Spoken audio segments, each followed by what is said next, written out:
Are you in a relationship that's not working out? Ooh. Then you know what to say. If we don't work it out, then I'm gonna have to twerk on out of here. Before this video begins, I want you to know something. Wednesday reactions are going to be on the channel soon. American Horror Story reactions on the channel soon. Arcane reactions on the channel soon. Squid Game will be following Wednesday, since that's only one season, and much, much more for the channel. If you want your say in what we're going to be doing, leave a comment on this video and tell us what you want. We'll also be doing reviews as well as reactions, so please stay tuned, like, comment, and subscribe on the channel. Thank you, you beautiful baby. Hello, microphone. Welcome to the ranch, everybody. My name is Alakai, and I am doing something a little different today. Up until this point on the channel, it's been pretty much entirely reaction content. Let's change that today. So the reason this video is even going up is kind of just a product of bad things happening, and it freaking sucks. So one half of this video is review, the other half is ranking all the episodes of Agatha All Along. Very cool, very exciting. The first half of the review segment, that is the product of the shitty things that have kind of happened. And what has happened is 5 videos have been lost. 5 videos were filmed and then lost. 3 Wednesday reactions, 1 X-Men reaction, and the Agatha All Along finale. No one is more stressed and depressed about this than I am. I was so emotional. After being like pissed off and angry for quite a while, I sat down with myself and thought, okay, what am I gonna do to provide content, essentially, to still have something up for the finale. Episode 6, you know, middle of the series you can do that with, but a finale, you can't miss that.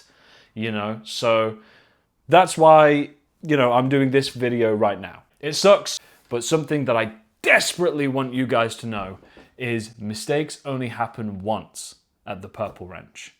Once we come across a hurdle that we can't jump, next time I'm leaping. Okay, so this will not be happening again. Without further ado, let's get on with the video. This isn't going to be like super scripted. Like typical reviews will be a lot more scripted. This video will have more structure than usual, but not scripted, if that makes sense. If that's, I mean, that's probably like a nitpicky detail that you don't care about, but I wanted to share it anyway. Maiden Mother Crone, you cannot talk about this episode without bringing up that fucking opener, man. It opened so like visceral, something unlike the MCU, and not just the MCU, but unlike the show that we've gotten up until this point. You expect the big CGI moments, you expect the superhero reveals and the costume reveals and all this kinds of stuff and the comic references, but this scene was just Agatha essentially almost losing her child. I really thought we were gonna get a stillborn scene. Like, you know how crazy that is to say for Marvel Studios? They used to fear showing blood. Look at that clip at, you know, in Wakanda Forever where, well, spoilers for that, Shuri gets frickin' impaled and there's no blood. And then Agatha pleading with death, please, my love, don't do it. And death does it. Death gives her that time, which Agatha calls special treatment. Well, yeah, you frickin' gave her more time. The question is it more cruel to have given her all that time to then rip away Nicholas at a random moment? It's like being instantly terminally ill as soon as you're born, and the mother has to deal with that. That whole idea was crazy. But one thing I kept saying throughout the episode as well was, I kind of want to see this whole spin-off. It felt like a pilot, not a finale at first. It felt like the Agatha and Nicholas Scratch adventures, which was so endearing and so impactful just to see that happen. It doesn't matter if Agatha's a villain or not, she is a mother. And seeing a mother go through that kind of turmoil is emotional no matter what way you look at it. I also just really like the historical time setting. That was just really cool to see. Seeing the dialect slightly changed. Oh, and another thing to bring up is Agatha is a villain through and through. It's not like she was just nice and then she lost her kid and became evil. That's kind of the trope, that's the typical villain story you see. But Agatha is a villain. Always has been, probably always will be. She softens up around the kids, but she's still a bad person. And I kind of love that perspective, because you don't have to sympathize with the character for them to be good, but it is good to understand them. It is good to understand where they're coming from and, you know, not necessarily why they do the things they do, but, you know, relate to them on one aspect, because you might not be able to relate that you've killed thousands upon thousands of freaking witches, but you have sympathized and empathized with mothers before that have gone through similar things, or, you know, just people who have children in general, you know. So that's great. I love that. Agatha's characterization is amazing. When Nicholas Scratch was taken by death, such a creepy fucking scene, man. Like, but strangely warming. I always got the impression that, you know, Death does love Agatha, and she's always loved Agatha, so she doesn't really want to do her harm. She's just doing her duty to the natural balance, the natural order of things, as she says. So that is all Death is really doing in her eyes. Now, another perspective I have is maybe Death is kind of doing this. She's kind of doing this thing to be nice to Agatha. It's an abusive, toxic relationship. Death is beating the shit out of Agatha and causing her all this emotional turmoil, but think about that. Death lives in a... well, Death is Death. If Agatha dies, she'll be around her more and potentially be reunited with Nicholas. Now Agatha, yes, I know Agatha does say she doesn't want to face Nicholas. She can't face Nicholas, and that is one of the reasons she doesn't want to go fully through. But in Rio's Death's eyes, it's kind of a bit of a mercy, you know, because at the end of the day, she does have those feelings for Agatha. Or so, you know, that's my reading on the situation anyway.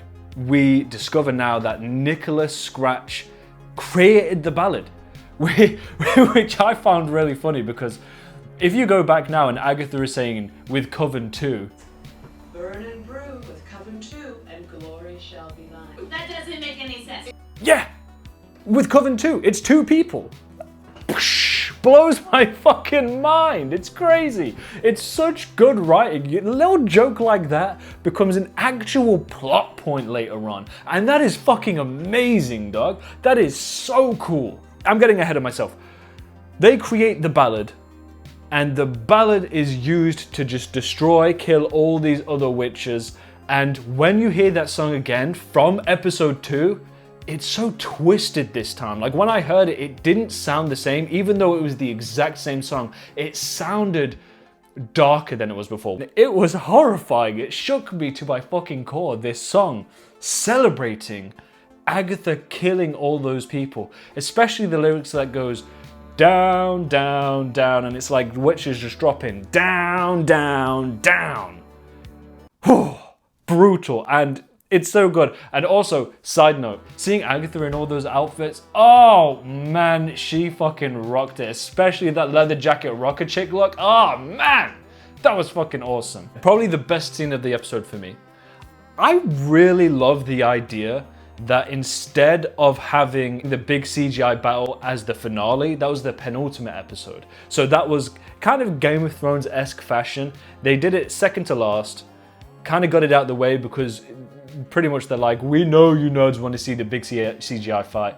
Let's just do it, get it out the way, Agatha dies. And this finale is more of a human finale. It's more about the characters and the emotions, and that, I really respect that. A lot of people took issue with Shang-Chi for that. I disagree on that point, but I still get where people are coming from, where yes, it is good to have your CGI battles, but having these character moments is way more impactful. This story, Agatha All Along, has always been more of a human story.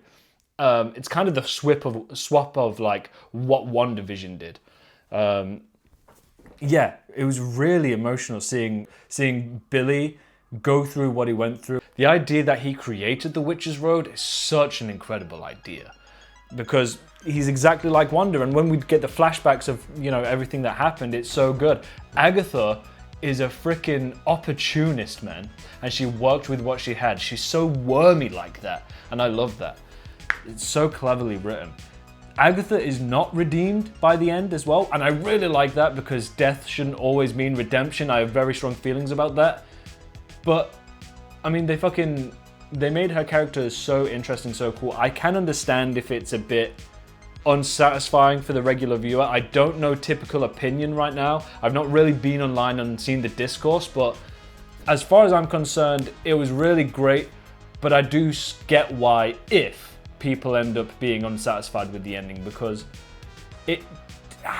there's no really big feat. And Billy is a little back and forth. Billy is a little flip-floppy with like, I love Agatha, I hate Agatha, I love Agatha, I hate Agatha. You know, realistically, you should just hate her. Like, she was fine killing Jen and Alice and Mrs. Hart, and I know her name's Sharon.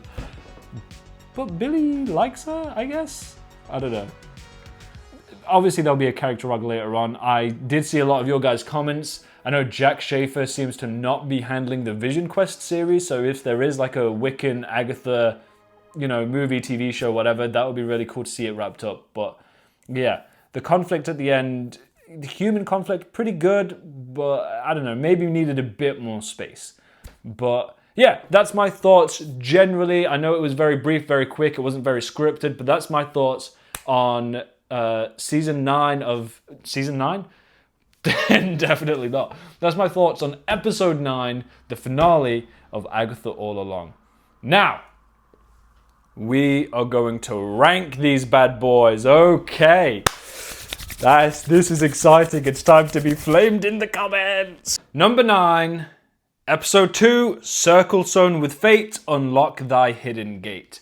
Now, you guys are about to figure out how much I like this show, because that's the worst episode. And actually, when we did the initial reaction to this, I said this. I like the episode, by the way. Yeah. But I feel like we'll get to the end of the season, we'll be like, this is probably the worst episode. Yes, I really did predict that this would be my least favorite episode. And I was right, because here's the thing, it's not a bad episode. It's really not that bad, but it is the bridge episode. Episode 1, you have the weird crime drama-y stuff, so you're still in Wanda's hex. Episode 3, you're on the Witch's Road, so you're in Billy's hex. Episode 2 is normal life, where you're gathering the coven. You know, the coven of chaos. So this one is kind of the like, you know, it's almost to ease you in, break you in to what the series is going to be. Because it gets fucking weird from here on out with puffy faces and demon curse magic music. But the thing is, it's not a bad episode. I know, we've talked a lot about corn dogs and friggin' talked over the episode a bit in that one. Slim Jim. It's like pepperoni, but like American. It's like massive. It's like a slim. It's huge. Like Right. The reason, like I said, it is lower is because it doesn't do that much other than just the coven. I do feel like you could have mixed episode 1 and 2 together a little bit to make it a bit more streamlined. I mean, they aired them both on the same day, for God's sake. So doesn't that tell you what you need to know? But yeah, not a bad episode, just the least interesting one. I feel like I have more problems with episodes that I'm going to talk about up the line than this one. But this one's just kind of, I can go without it. Number 8, episode 1, Seekest Thou the Road. So, yes, this one is 8th place. So you can imagine, on the day that we got both these first episodes, you'd have thought I was disappointed. But no, again, these are really good episodes. It is generally just a really good series. So if your favorite episode is down near the bottom of the list, I know your favorite's episode 7. If your favorite is down at the bottom of the list, don't get offended, because I like all of these pretty much. Episode 1 is the most basic, kind of what you'd expect from a WandaVision spin-off. It gets way more plot twisty and subversive later on, but this episode is definitely to break you in. Like, oh, there's weirdness coming up later, but this is just a little weird. This is just a little kooky. You get characterization of Agatha, but it's not really the Agatha we know because she's in cop form. Same with Rio. Kind of same with Billy. We just get like a hint, a tease. I think it was a really good idea to put this and episode 2 back to back, because I don't think a lot of people would have stuck around if they just watched this one. You definitely need the next one, which again furthers my point. Why didn't you just put them both together as one episode? Maybe it's because they wanted a whole episode of Coven, whole episode of... Yeah, okay, I get that, but yeah, it's still down there. the most forgettable episode. Maybe it's because it's been the longest since I've watched it. I've not rewatched any of these since, apart from for editing the reactions.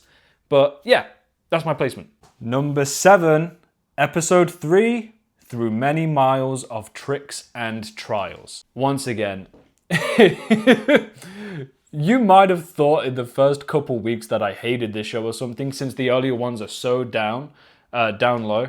But I mean, you know, my enjoyment for the series has pretty much gone like this.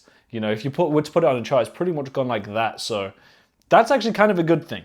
The reason this one is so low is because I know I've already kind of said this about the other two, but this is again breaking you in. Like, yeah, we're going to get wacky in this series, but this is only like a little kooky, only a little wacky. This is before Rio joined the team. It was very basic. A lot of people, including myself, compared it to an escape room episode. Apart from that, there's not a whole lot to it. What we get later on is so good, but these are the teasers for those episodes, because we get teasers about, you know, Lilia, about Alice, little bits in here about Jen. They further the mystery with Agatha and Billy, but now that we know all that, it kind of changes your perspective on it a little bit.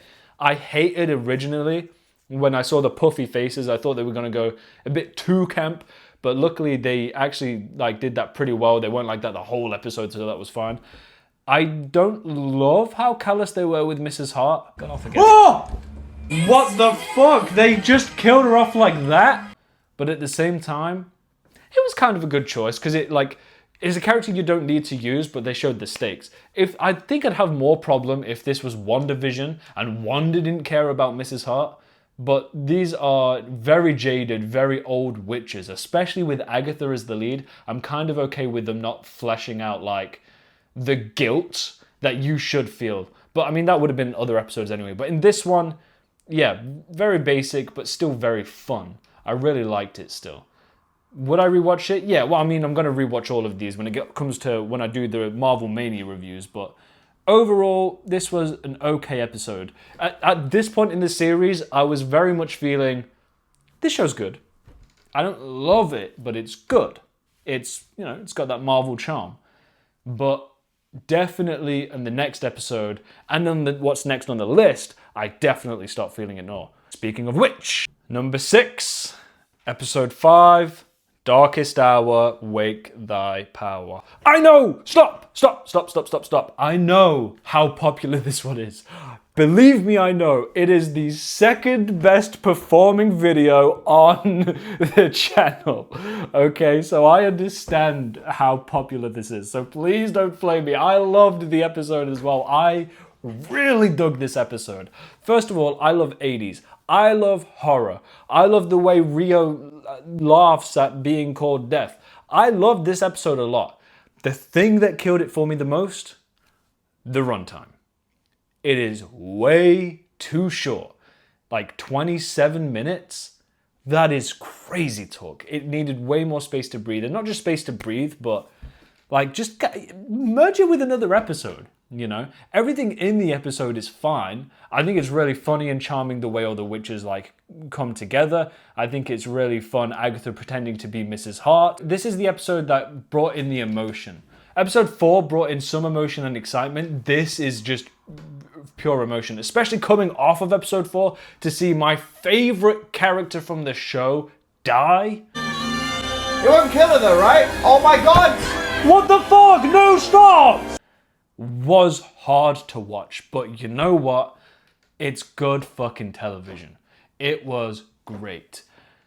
Again, only downsides I have is that it is too short, and the fact that I suggested doing a Ouija board and now I've got to adhere to a spirit that lives in my home. So that's annoying. The stuff with Agatha's mom was really good. Catherine Hahn has brilliant comedic timing. Nobody talks about her comedic timing, but she is friggin' hilarious. Brilliant. Number 5, episode 6, Familiar by Thy Side. Now this is the only other missing reaction for the channel.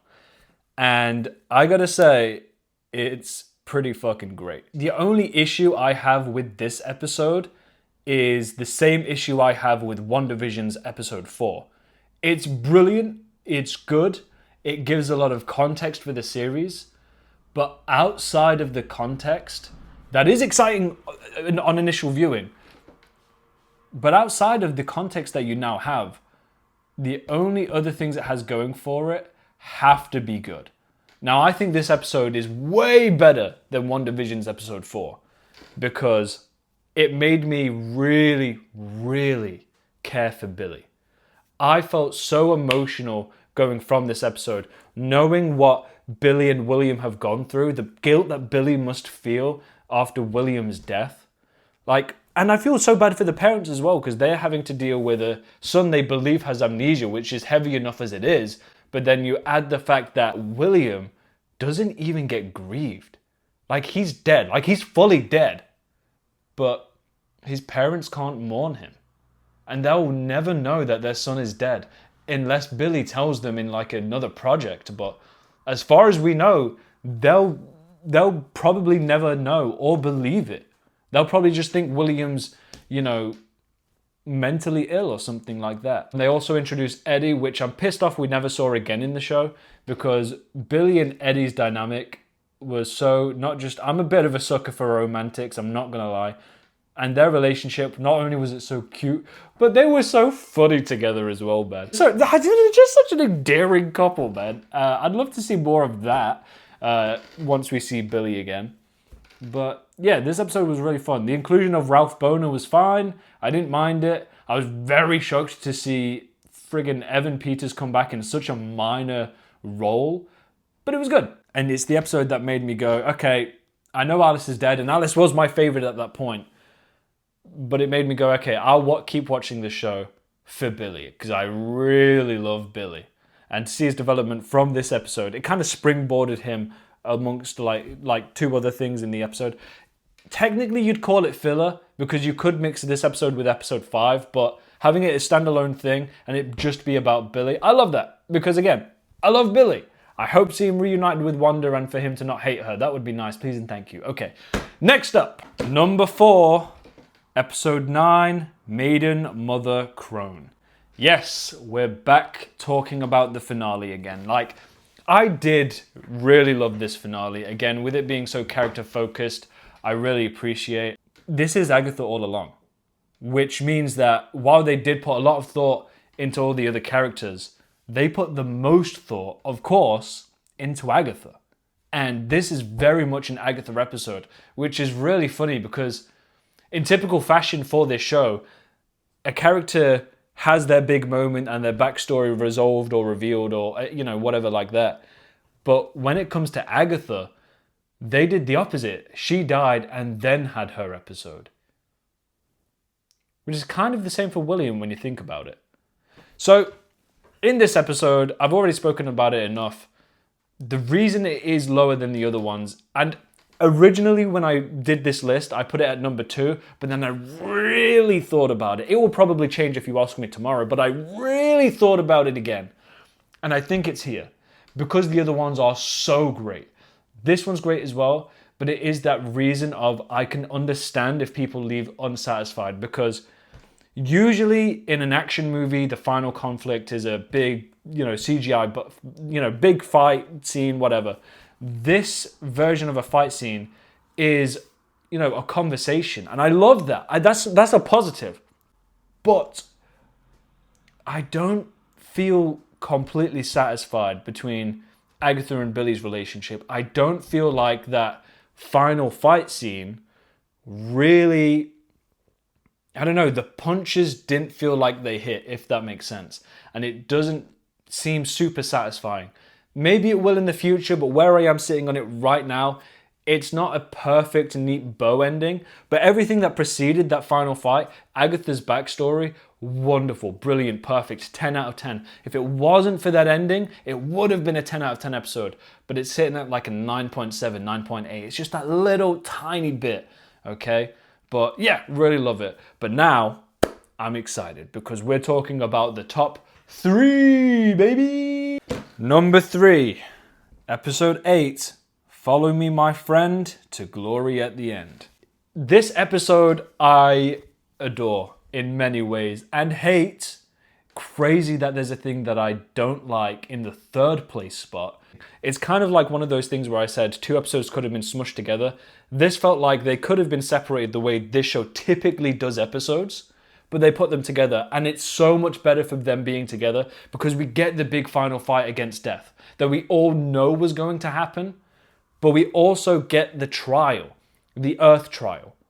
And everything in that Earth trial, first of all, I want to say all the characters coming to a head and coming to blows finally after everything was so great. The atmosphere right away when we see Alice being taken by death, when we see Jen screaming, trying to get through to Lilia, and Agatha coming up. The whole episode had such a huge atmosphere, and you felt the weight of all the people that have died on the Witch's Road. The trial is so emotional. Seeing Jen finally have her moment. Good for you, Queen. Jen didn't get her own episode really, but it's because she was building up throughout all the episodes, so I'm okay with that. And she had her moment, and it was beautiful. The performance from her was absolutely stellar, was absolutely gorgeous, man. Love that shit. Then we have all the Agatha and Billy stuff. That was phenomenal. That was really great, because the whole time you are questioning, is Agatha going to betray Billy? Is this just part of a plot? We learn later on that it is, and that is fantastic. I have issue with the ending of that though, and I'll get to that in just a second. But up until that point, seeing Agatha cry and go through all this stuff, thinking about Nicholas Scratch, is just so moving. Because it comes back to that thing again.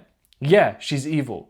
But the one thing you can't deny is that she has a soft spot for Billy, because he reminds her of Nikki. Did it bring me to tears? It definitely made me a bit emotional. Play a clip here of me getting emotional at the scene. Boys die. The CGI fight scene, okay, I keep saying that derogatory. I love it. It's so good.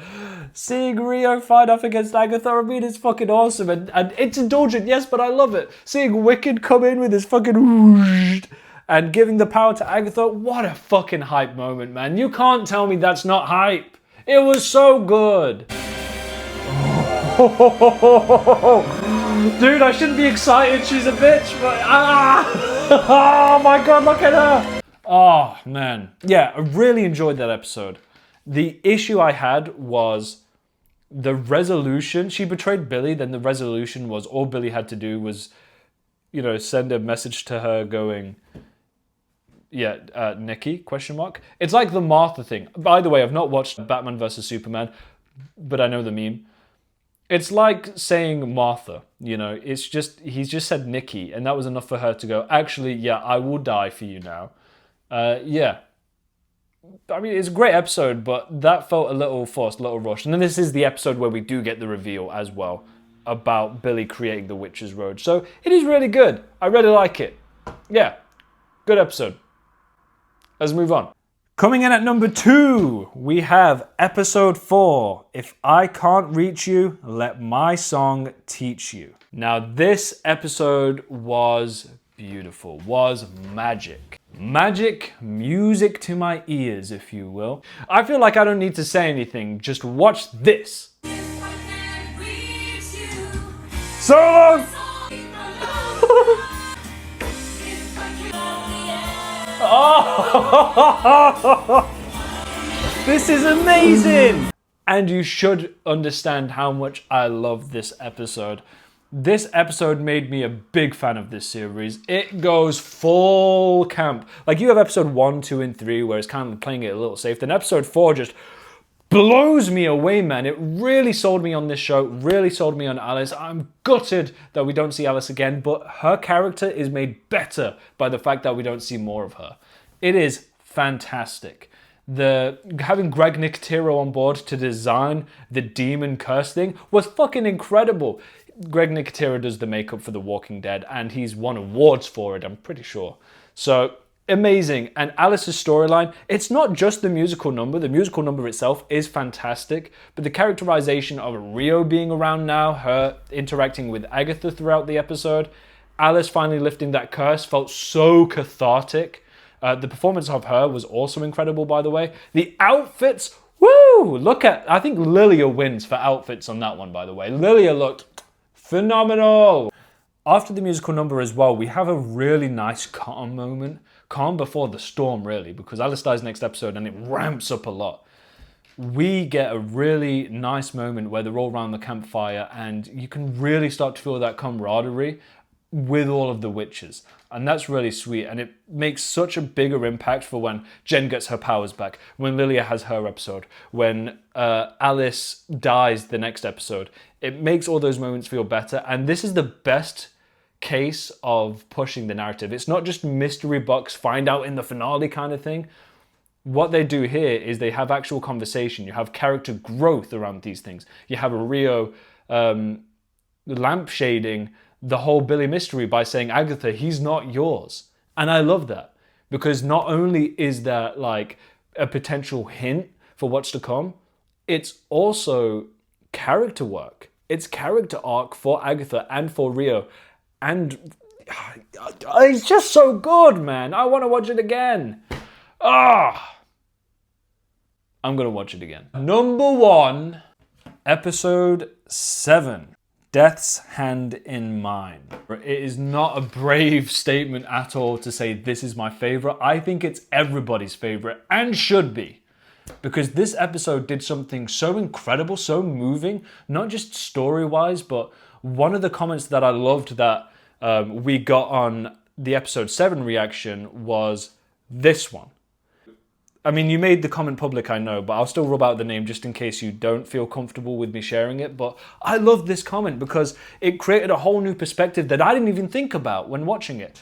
What I loved about the episode was other things on top of that, but now having this context is so incredibly moving because, yeah, it kind of is a really good allegory for what, you know, women go through when they get older, or like, well, people in general when they get older and they go through this kind of thing, with the memory loss and not being able to trust your own words, or you know, having to trust the people around you for the things that you say because they could just fabricate for all you know. So to have that, it must have been so cathartic for that particular audience. But aside from all of that as well, it's just a really good episode. I'm a big fan of Doctor Who, so timey-wimey shenanigans is right up my alley. I love that shit. But seeing how it all comes together, it's an episode. I really want to know how they wrote this episode, because they wrote this episode out of order. Literally, it was produced out of order. All the other characters have their own script, but Lilia has another. It would have been interesting if they actually gave her like a separate script of like, this is your episode and what you're doing, and they did it more linear. I mean, obviously it wouldn't have gone like that filming wise anyway, but it's just really cool to think about that. That's the way they could have done it. Because it must have been confusing for the performers, but they sold it so well. And Lilia, my freaking queen, I think she's my second favorite witch because of how brilliant that whole thing was. Maybe that'll be a video ranking all the witches. But man, yeah, this episode was incredible. You get to the end of it and seeing that, you know, the train track has kind of been like dismantled and reassembled in the right order now, and she gets to sail along that. The scene, for example... Agatha is in the trial with Billy. Who is Billy? The son of the Scarlet Witch. Try to keep up. Wow. I love this episode, man. This is a great fucking episode. It's like exposition, it's exposition heavy, and she's just letting Jen know. It's so funny because that moment felt so... It felt good. It felt satisfying hearing all that information like come out. Where typically if the story was like written a different way, you would have just been like, hey, yeah, that's exposition. Yes, that's a point stolen by new rock stars, but hey, it's a really good fucking point. Overall, yeah, the series really stuck the landing. I'm very impressed with the way Agatha All Along turned out. You know, some people thought that the best like magical project in the MCU would be WandaVision or Doctor Strange, but it turned out to be Agatha All Along. All right, real quick before we move on, I just wanted to say, guys, that you are enough. You are loved and valued. I don't know by whom, but you are. Reach out to those people that you love and value, and you'll find out pretty quickly, I think. I get pretty emotional around the winter period in general, November to February, so if you are struggling as well, I want you guys to know that you are appreciated. forever, and you will be. Even when you don't realize it or don't feel it, trust me, you are. Don't know who needs to hear that, but boom, there you go. Yeah, on top of everything, guys, please like this video, comment what your favorite episode of Agatha All Along was. We have got other things coming out on the channel. Wednesday reactions will be happening. Yes, we have lost 3 episodes, but we will still be doing from episode 4 onwards, and after that is another show. We've got American Horror Story coming up in the new year. We've also got Arcane reactions starting in a couple of weeks, so that's really exciting. Please subscribe and keep following us on this journey. Thank you for being here, and remember that you are enough. Bye. Are you in a relationship that's not working out? Ooh. Then you know what to say. If we don't work it out, then I'm gonna have to twerk on out of here.